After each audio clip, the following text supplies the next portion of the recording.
نحمده ونصلي على رسوله الكريم اما بعد اعوذ باللہ من الشیطان الرجیم بسم اللہ الرحمن الرحیم۔ حضرت ابی بن کعب رضی اللہ تعالی عنہ فرماتے ہیں کہ میں نے آپ صلی اللہ علیہ وسلم سے عرض کیا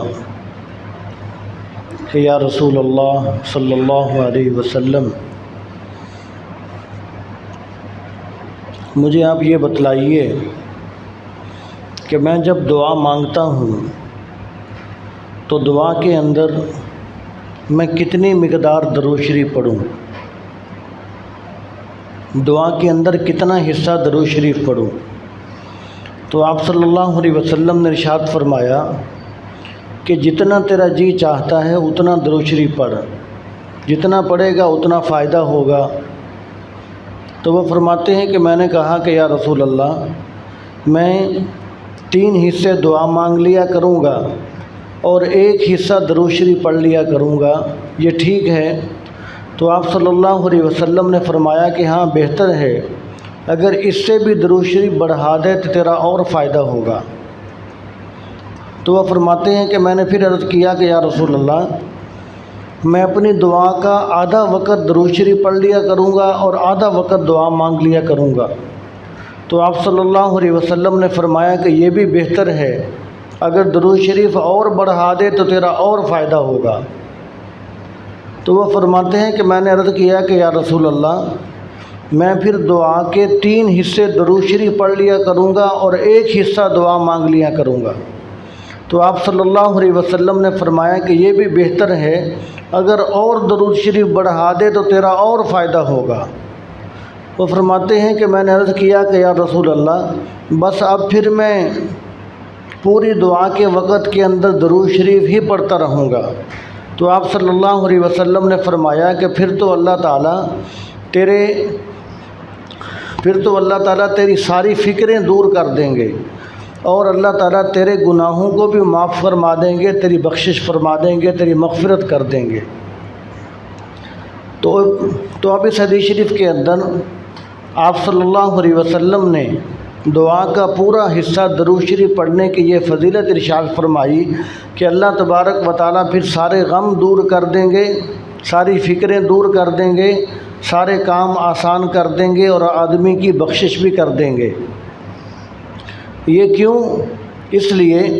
کہ درود شریف والا جو عمل ہے یہ اللہ تبارک و تعالیٰ کا بہت ہی پسندیدہ عمل ہے، اور یہ عمل ایسا عمل نہیں کہ جس کے بارے میں یہ کہا جائے کہ پتہ نہیں یہ قبول ہوتا ہے کہ نہیں ہوتا، اس لیے کہ درود شریف قبول ہی قبول ہے، اس لیے کہ یہ عمل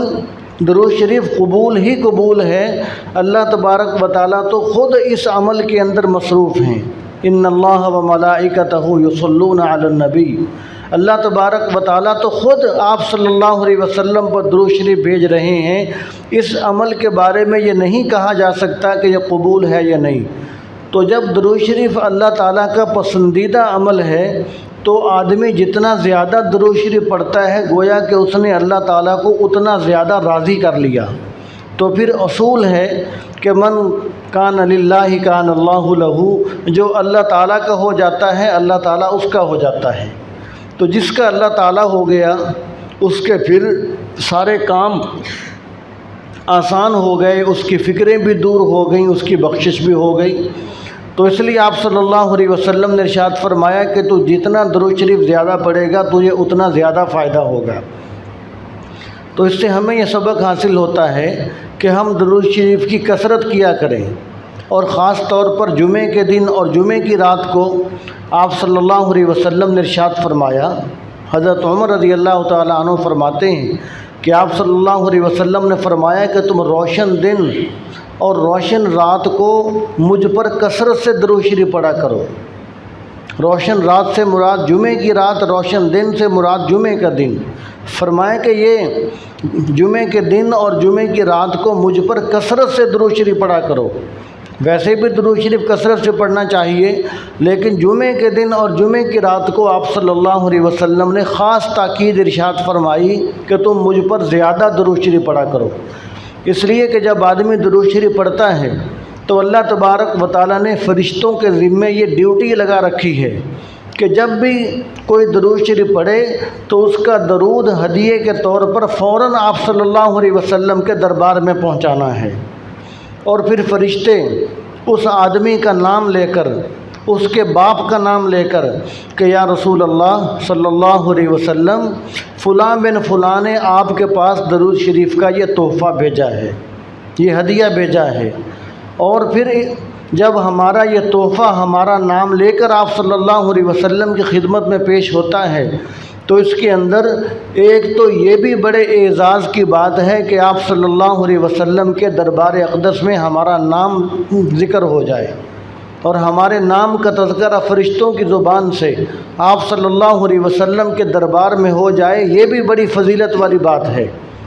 اور پھر آپ صلی اللہ علیہ وسلم کا زندگی کے اندر بھی یہ معمول تھا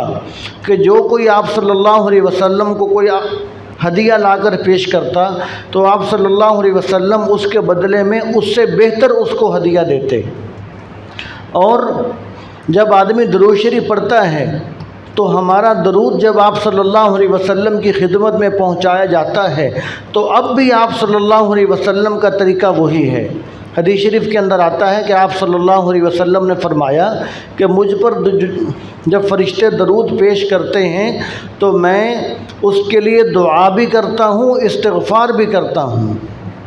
تو گویا کہ درود شریف پڑھنے کی برکت سے ایک تو ہمارا نام آپ صلی اللہ علیہ وسلم کی خدمت میں ذکر ہو گیا، پھر دوسرا اس کی برکت سے آپ صلی اللہ علیہ وسلم نے ہمارے لیے دعا بھی کر دی، استغفار بھی کر دی۔ تو آج ہم اپنے دوستوں کو کہتے ہیں کہ یار تم فلاں بزرگ کے پاس جا رہے ہو،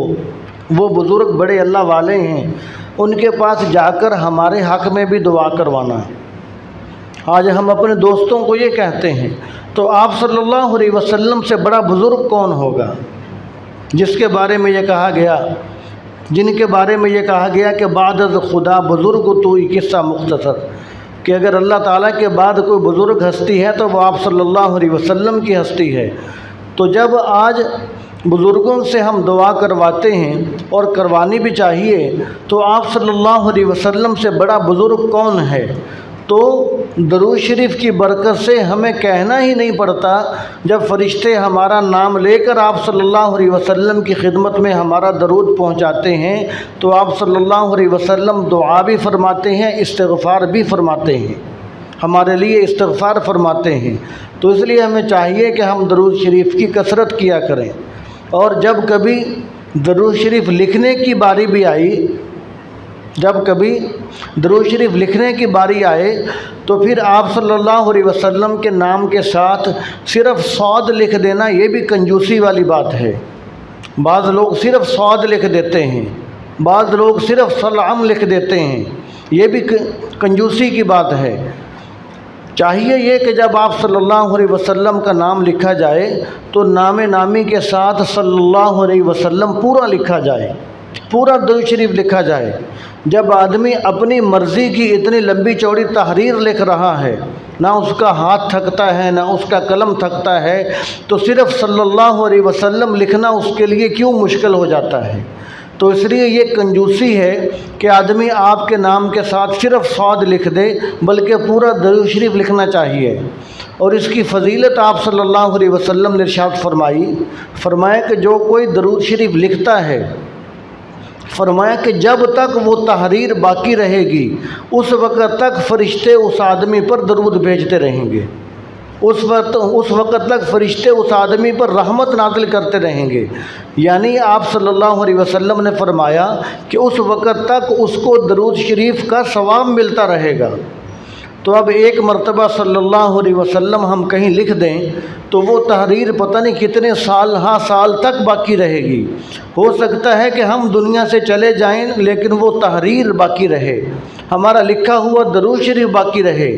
تو آپ صلی اللہ علیہ وسلم نے فرمایا کہ جب تک وہ لکھا ہوا درود شریف باقی رہے گا اس کو درود شریف کا ثواب ملتا رہے گا، فرشتے اس پر رحمت درود نازل کرتے رہیں گے، رحمت نازل کرتے رہیں گے، درود اس پر بھیجتے رہیں گے۔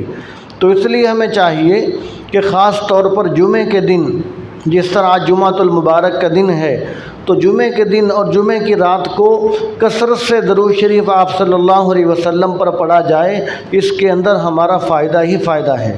تو دعا ہے کہ اللہ تعالی ہمیں عمل کرنے کی توفیق عطا فرمائے۔